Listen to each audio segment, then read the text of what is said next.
আমরা সবাই মিলে একসঙ্গে ফিস্ট করলাম মন্দারমণিতে। কোথায় কীরকম করলাম আপনারা দেখুন। ফোনপে থেকে যতজন আমরা কাজ করি একসঙ্গে ফিস্ট করলাম মন্দারমণিতে। তো অনেকদিন পরে প্রায় 1 থেকে 2 মাস পর আবার ভিডিও। ঠান্ডায় প্রচুর শরীরটা খারাপ হয়ে গেছে। তো ভিডিওতে আপনাদের দেখাচ্ছি আজকে আমাদের ফোনপের তরফ থেকে নিজেরা মিলে সবাই যারা ফোনপেতে কাজ করি একটা পিকনিকের আয়োজন করেছি। আজকে সকালে হবে এবং রাত্রেও আছে। বর্তমান আমরা এখানে আছি মন্দারমণিতে।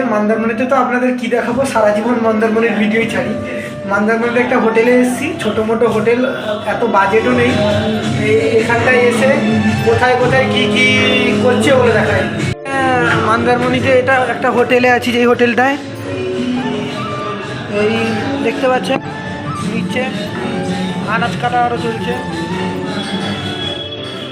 এখানে একটা রুম, দুটো, তিন, আর এটা ফাইনাল 4টা রুম নেওয়া হয়েছে। এর রুমের বেশি কিছু নেই, আমরা তো এত বাজেটও নেই। তো রুম একটা টিভি দিয়ে দিয়েছে। সাহায্যে আমাকে দেখতে পাবেন, আমি মোবাইলের সাহায্যে ভিডিও করছি। আর আমাদের ফোনপের এখানটায় সমস্ত বক্স পড়ে আছে। রুমের দরজাটা লাগালেই পেজগুলো আছে। লাইটগুলো জ্বালিয়ে নিই। अबे जल्दी बोल, कल सुबह पनवेल निकलना है। দরজাটা লাগালেই পেজটা আসে, নাহলে নেই। এদিকে একটা বেডে এখানে আরামসে 3জন ঘুমানো যাবে। 2টো বালিশ দেওয়া আছে, একটা টাওয়াল দিয়ে দিয়েছে, একটা ব্ল্যাঙ্কেট। এটাতে ঠান্ডা কাটবেও না। सहलेंगे थोड़ा सा। Incoming voice call from +917016902539 on SIM1. বর্তমান রান্না চলছে।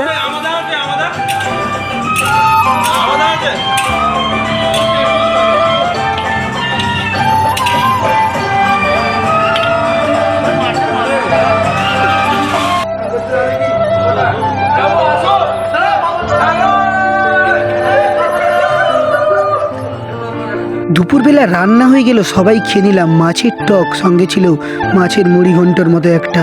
তারপর সন্ধ্যেবেলা সি বিচ সাইডে দেখলাম, আপনাদের আর কিছু তুলে ধরলাম না, সারাদিনই আমরা সি বিচ দেখি তাই।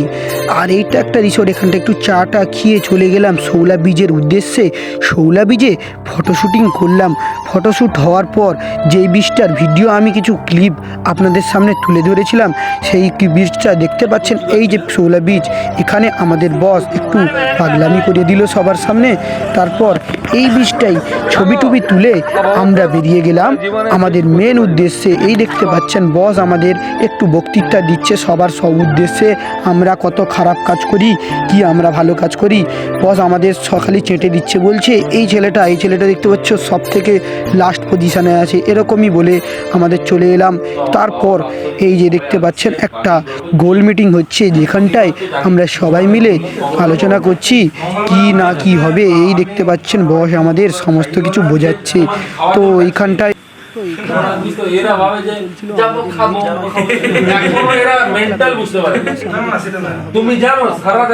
আমরা কোথায় ঘুরতে যাব সমস্ত কিছু প্ল্যানিংয়ের পর আমরা দেখতে। তারপর ঠিক রাত্রি 8টা সাড়ে 8টা বেজে গেল। অনেক কষ্ট করে তারপর আমরা বারবিকিউ করতে চলে এলাম। দেখতে পাচ্ছেন অনেক কষ্ট করে জ্বালানিগুলোকে আমরা এই সমুদ্রের পাড় থেকে তুলে নিয়ে এসে এগুলো জ্বালিয়ে তারপর আমরা এখানটায় মাংসগুলোকে স্টিকের মধ্যে ভরে তারপর আমরা পোড়াপুড়ি করবো। দেখুন, আমরা দেখতে থাকুন এবং এনজয় করুন।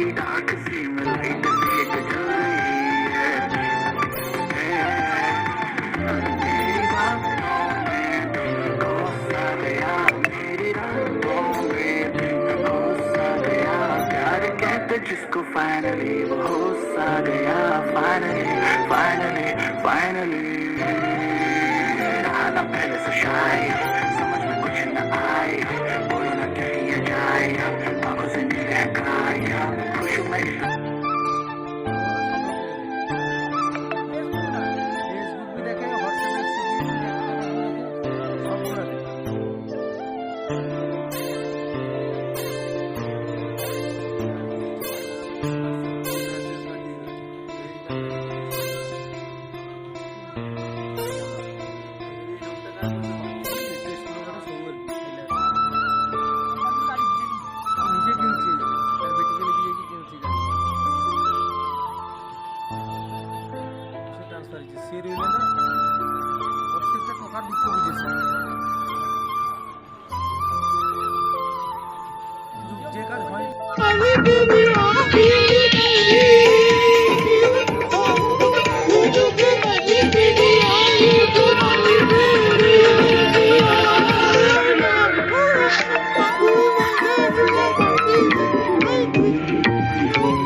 এরকম করতে করতে প্রায় সূর্যটা উঠে গেল এবং রবিবার পেরিয়ে সোমবার হয়ে গেল। আমরা যে যার কাজে বেরিয়ে গেলাম। দেখতে পাচ্ছেন মৎস্যজীবীরা নৌকা নিয়ে চলে যাচ্ছে যে যার কাজে। তাই সোমবার থেকে আমরা আবার সেই আগের রুটিনে কাজে বেরিয়ে গেলাম। তো ভিডিওটা এইটুকু যে যারা দেখেছেন ওনাদের ধন্যবাদ। অনেক কিছু ভিডিওতে হয়ে গেছে, ওটার জন্য ক্ষমা করবেন। তো এটা একটা মজার পারপাসে ভিডিও ছিল, আপনাদের যদি খারাপ লাগে তাহলে অবশ্যই কমেন্ট করবেন। আর ধন্যবাদ রইল আমাদের চ্যানেল সঙ্গে থাকার জন্য, এত দূর ভিডিও দেখার জন্য। Subscribe please.